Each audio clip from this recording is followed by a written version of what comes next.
বর্তমান দুনিয়ার জনপ্রিয় দুটি শব্দ হলো মানি ম্যানেজমেন্ট। জীবনের কোনো না কোনো ধাপে আমরা এর অনেক গুরুত্ব অনুভব করি। কেউ দেউলিয়া হওয়ার পরে, কেউ বা হাতে থাকা সঞ্চয়গুলো সদ্ব্যবহারের জন্য।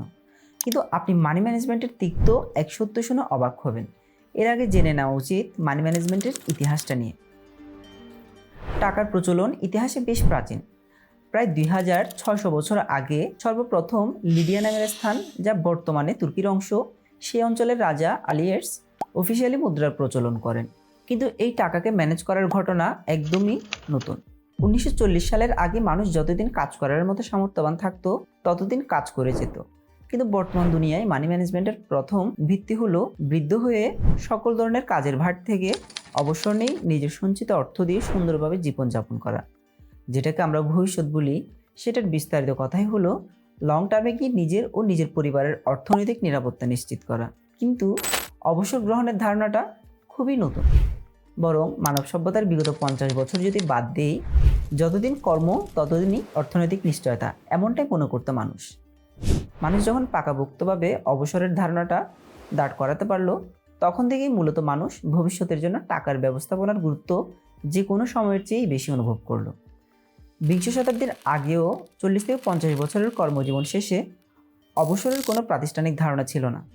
1935 সালে যুক্তরাষ্ট্র সোশ্যাল সিকিউরিটি অ্যাক্ট চালু করে, যেখানে 65 বছর বা তার বেশি বছর বয়সী মানুষকে রিটায়ারমেন্টের পর পেনশন সিস্টেম চালু করা হয়েছিল। কিন্তু এখানে এই বয়সসীমার মাত্র 25% মানুষই এই সুবিধা পেয়েছিল। এর মধ্যে এই সৌভাগ্যবানরাও তাদের দরকারি খরচের মাত্র 15% মেটাতে পারত। তাই এই অ্যাক্ট এক প্রকার মাইলফলক হলেও খুব একটা কার্যকর হয়নি। 1980-এর দশকে এসে ব্যাপারটা নিয়ে সবাই আরও বেশি সিরিয়াস হয়ে উঠল। ভাবলো সবারই একটা সম্মানজনক অবসরের অধিকার রয়েছে। এর পথ ধরেই শুরু হলো মানি ম্যানেজমেন্টের পথ চলা। প্রথমে মালিকরা ঠিক করলো তারা তাদের কর্মীদের অবসর যাপনের পর একটা নির্দিষ্ট অঙ্কের পেনশন দেবে। কিন্তু এই ব্যাপারটা বেশি দিন সাস্টেনেবল থাকলো না, কারণ এই পদ্ধতি মালিক পক্ষের জন্য মেনটেন করা এক প্রকার কঠিন হয়ে গেল। দ্বিতীয়ত, মালিক পক্ষ তার কর্মীদের বলল, তুমি তোমার অবসরকালের জন্য তোমার বেতনের একটা অংশ জমাও, আমরাও তোমার অ্যাকাউন্টে কিছু বকশিস দেব, তাহলে অবসরের সময়ে তোমার কাছে নিজের নিরাপত্তার জন্য যথেষ্ট টাকা থাকবে। একে বলা হয় ডিফাইন্ড কন্ট্রিবিউশন প্ল্যানস। তৃতীয়ত, এরপর ভাবনা এলো টাকাটা অ্যাকাউন্টে ফেলে রেখে লাভ কী? কেন বিভিন্ন সেফ খাতে বিনিয়োগ করা হবে না? কেন টাকার গ্রোথ আটকে রাখা? তখন যুক্ত হলো ইন্ডেক্স ফান্ডসের ধারণা। সে তার বেতনের অংশটা ফেলে না রেখে বিভিন্ন নির্ভরযোগ্য কোম্পানিতে বিনিয়োগ করবে। তখন এলো S&P 500 সহ আরও নানা রকমের ইন্ডেক্স ফান্ডস।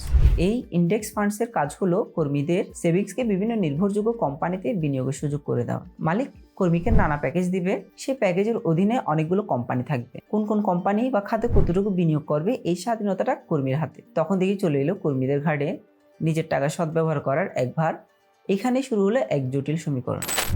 রিস্ক ম্যানেজমেন্ট ও রেশনালিটিকে গুরুত্ব দেওয়া আর ইমোশনকে নিয়ন্ত্রণ করার এক অভিনব যাত্রা। এইটুকুতে এসে আপনাদের অনেকে হয়তো ভাবছেন, মানি ম্যানেজমেন্ট কি আগে মোটেই ছিল না? তাহলে গরিব থেকে ব্যবসা করে সচ্ছল কিংবা বড়লোক হওয়া মানুষ তো প্রাচীন ইতিহাসও রয়েছে। অবশ্যই প্রাচীনকালেও মানি ম্যানেজমেন্ট ছিল, কিন্তু এখানে একটা পার্থক্য আছে। বৃদ্ধ হলে তার অর্থনৈতিক নিরাপত্তার জন্য তার নিজের কোম্পানির বা সরকারের যে দায়িত্ব আধুনিক অর্থব্যবস্থায় দেখা যায়, সেটা ওই সময় ছিল না। এই সময়ে এসে অবসর ও বৃদ্ধ ভাতা একটা স্ট্যান্ডার্ড কনসেপ্টে পরিণত হয়েছে। নিজের বৃদ্ধকালে নিজেকে অংশগ্রহণ করার যাত্রাটা খুব একটা নতুন নয়। প্রাচীন সমাজে শুধুমাত্র দুই শ্রেণী অর্থনৈতিক নিরাপত্তার সুবিধা পেত। প্রথমত, যারা অনেক ধনী, যাদের আদৌ কোনো সহায়তার দরকার নেই, এরা সমাজের খুব ক্ষুদ্র একটা অংশ। অন্যরা হলো যারা নানাভাবে সমাজের সহায়তা পেত, আর রাজার পক্ষ থেকে ভাতা পেত বিশেষ পদের মানুষজন। কিন্তু এখনকার মতো সকলের মধ্যে ভবিষ্যৎমুখী যে চিন্তার জোয়ার, সেটা আধুনিক অর্থব্যবস্থারই আবিষ্কার। যেহেতু এই মানি ম্যানেজমেন্টের ধারণা খুবই নতুন, তাই আমরা মানবজাতি এখনও এর ব্যবহারে দক্ষ হয়ে উঠতে পারিনি। মানি ম্যানেজমেন্টের সবচেয়ে তিক্ত বিষয় হচ্ছে মানুষ অর্থবিত্তের ব্যবহার অধিকাংশ ক্ষেত্রে সঠিকভাবে করতে পারে না, যতক্ষণ না অবধি সে জটিল কোনো প্রাতিষ্ঠানিক ব্যবস্থার অধীনে না থাকে, যেমন ব্যাংক, এজেন্সি বা কর্পোরেশন। কেউ দুহাত মেলে খরচ করে টাকা উড়ায় আকাশে, আবার কেউ মৌলিক অধিকারকে সংকুচিত করে টাকার পরিমাণ বাড়াতে স্বাচ্ছন্দ্য বোধ করে। একবেলা খেয়ে রাতের খাবার নিয়ে চিন্তায় মগ্ন গেরস্ত যখন দেখে তার প্রতিবেশী হাজার হাজার টাকা রেস্টুরেন্টে খরচ করে আসে, তখন তার কাছে বড়ই অদ্ভুত আর অবিশ্বাস্য লাগে। যেই লোক তার উঠতি বয়সে বাবার অঢেল সম্পত্তির মাঝে বেড়ে উঠেছে, সে কখনোই বুঝতে পারবে না দরিদ্র ঘরের এক যুবক কেন হকার থেকে কেনা নতুন শার্টকে এত বাড়তি নজর আর যত্নে আগলে রাখে। সে হয়তো ভাববে সেটা আদিক্ষেতা। এই যে দুই শ্রেণী, একজন বিলাসিতায় বেড়ে উঠেছে আর একজন কষ্টে সৃষ্টে, এদের পরবর্তী জীবনেও এসব উঠতি বয়সের অর্থনৈতিক দাগগুলো তারা বয়ে বেড়াবে।